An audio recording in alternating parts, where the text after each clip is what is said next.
Hello everyone, welcome back to channel.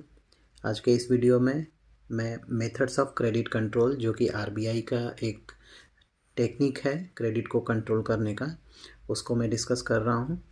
तो इसमें दो मेथड जो है वो आरबीआई यूज़ करता है, क्योंकि आरबीआई का ये काम ही है कि वह मार्केट में क्रेडिट को कंट्रोल करता है। ये डिपेंड करता है कि मार्केट में इन्फ्लेशन है कि केस क्या है। अगर केस इन्फ्लेशन का होता है तो, या फिर डिफ्लेशन, दोनों भी केस में जब भी क्रेडिट क्रिएशन कम करना होता है या फिर क्रेडिट क्रिएशन को बढ़ाना होता है, तो आरबीआई जो है गवर्नमेंट से परामर्श लेकर के ये टेक्निक यूज करता है। इस टेक्निक को दो पार्ट में डिवाइड किया गया है। First is quantitative technique and second one is qualitative technique. So the quantitative technique many are given here: bank rate policy, open market operation, cash reserve ratio, statutory liquidity ratio.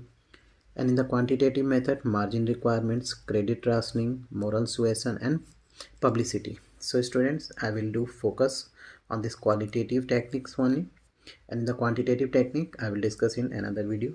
Let's start this margin requirements. होता क्या है ये margin requirements?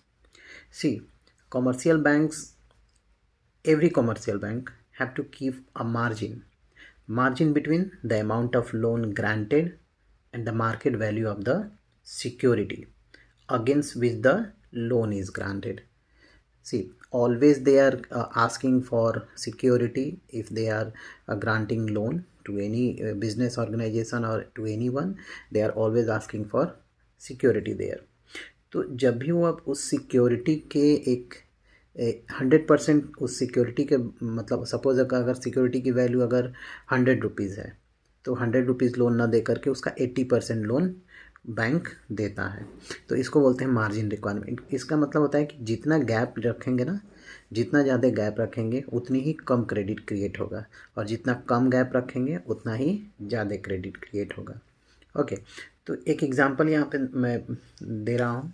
अगर suppose करिए bank को loan देना है, किसी ने, मिस्टर ए है, और मिस्टर ए ने, यहाँ पे एक एग्जांपल ले लेते हैं। मिस्टर ए है और मिस्टर ए ने अगर सपोज़ करिए 2 लाख की सिक्योरिटी कुछ दी है, कोई प्रॉपर्टी रखा है गिरवी या फिर कुछ भी रखा है वो लोन लेने के लिए। इसकी मार्केट वैल्यू जो है ना वो 2 लाख रुपए है। अब बैंक जो है अगर इसका 80% ही लोन ग्रांट करता है, तो 80% कितना हो जाएगा? 1,60,000। तो इसका मार्जिन कितना हो गया? Market value minus loan value, so 40,000 का मार्जिन आ गया। ठीक है, अब यहाँ पे क्या हो गया?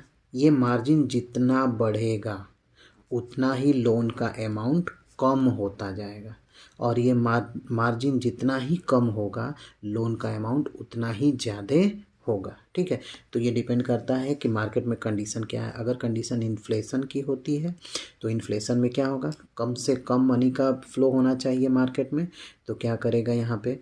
इस मार्जिन को ज़्यादा से ज़्यादा बढ़ा देगा। ठीक है, 60%, यानी कि 60% ही लोन देगा, तो 1,20,000 ही केवल होगा। 60% ऑफ 2 लाख, तो 1,20,000 ही केवल लोन दिया जाएगा। यानी कि अब कितना हो गया यहाँ पे डिफरेंस? 80,000 का प्रवाह कम हो जाएगा। फ्लो जो मनी का है वो 80,000 से कम हो जाएगा। तो इसको बोलते हैं margin requirement. Second one is credit rationing. अब ये क्रेडिट राशनिंग क्या है?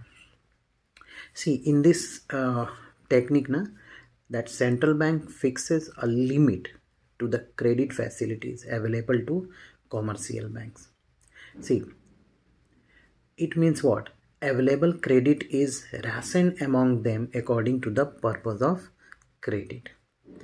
And this method is basically used an exceptional situation of monetary stringency. C, this technique is called credit rationing. यहाँ पे एक लिमिट फिक्स कर दिया जाता है कि भाई आप इतना ही क्या करेंगे? लोन ग्रांट करेंगे। कॉमर्शियल बैंक से ये बोल दिया जाता है कि you can not allow more than this limit, तो इसको बोलते हैं क्रेडिट राशनिंग। ये बहुत ही रेयरली यूज़ होता है। थर्ड जो है वो आपका है मोरल सुएसन। अब मोरल सुएसन क्या होता है? जब सारी टेक्निक बैंक यूज कर लेती है उसके बाद भी अगर वो कंट्रोल क्रेडिट को नहीं कर पाती है, then central bank is requesting and persuading to the commercial bank not to grant credit for speculative and non-essential activities. जो ज़्यादा ज़रूरी नहीं है या फिर आप किसी अदर वर्क के लिए ले रहे हैं जो कि इम्पोर्टेंट नहीं है, तो इसके लिए कॉमर्शियल बैंक से रिक्वेस्ट करती है सेंट्रल बैंक कि आप इन लोगों को इस काम के लिए, अननेसेसरी काम के लिए लोन ना दे। तो यहाँ पे रिक्वेस्ट आता है, इसको बोलते हैं मोरल सुएसन। क्लियर है ये, आई होप। और जो लास्ट है वो है आपकी पब्लिसिटी। अब ये पब्लिसिटी क्या है? Central bank always issues report and review statements of assets and liabilities. See, these publications keep always commercial banks aware of conditions in the money market, public finance, trade and industry in the country. तो अब इसमें क्या होता है, ये जितने भी commercial bank होते हैं ये रिपोर्ट पढ़ते हैं, फिर ये उसके अकॉर्डिंग क्या करते हैं, मार्केट में लोन इशू करते हैं। जब देखते हैं कि इकोनॉमिक कंडीशन ठीक नहीं है तो ज़्यादा उस पर उसके अकॉर्डिंग रिएक्ट करेंगे, कम से कम लोन देंगे। ठीक है, तो ये जो है 4 टेक्निक जो है, इसको क्वालिटेटिव टेक्निक बोलते हैं। Margin requirements, credit rationing, moral suasion and publicity. I hope you like this video. If you are new on my channel, kindly do subscribe of my channel. And if any question you are having, you may easily ask